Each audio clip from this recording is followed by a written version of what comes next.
I moved into the apartment complex in Hachioji in the summer of 2016. It was old but cheap, and I wasn't picky. Work kept me busy, so I hardly noticed anything strange at first. Then I started hearing whispers about the elevator. People spoke of a woman who sometimes appeared inside, chatting as if she were heading to the supermarket. I dismissed it as a rumor until I met her. One night, past midnight, I entered the elevator, exhausted.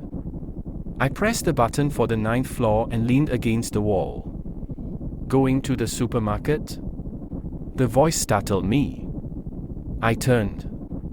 A woman stood beside me. I was sure I had entered alone. She was young, maybe late 20s, with pale skin and dark hair. She smiled faintly, waiting for an answer. "No, just heading home," I muttered. She nodded. The elevator slowed. The display showed the 7th floor. The doors opened to darkness. I knew the floor was empty, unoccupied for years. Yet the woman turned toward it. Then she grabbed my bag. Her grip was ice cold. I yanked back instinctively. The doors closed, and she just stood there, staring as the gap between us disappeared. When I reached the 9th floor, I stepped out, my heart still racing. Then I saw it. My bag. It was lying on the floor in front of the elevator.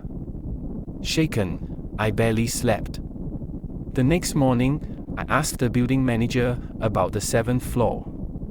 "A woman used to live there," he said hesitantly. "She died in her bathroom. No one found her for weeks." I requested to see the security footage. The guard reluctantly obliged. The video showed me entering the elevator alone. Yet, as I ascended, I nodded and smiled, speaking to no one. Then came the part that chilled me.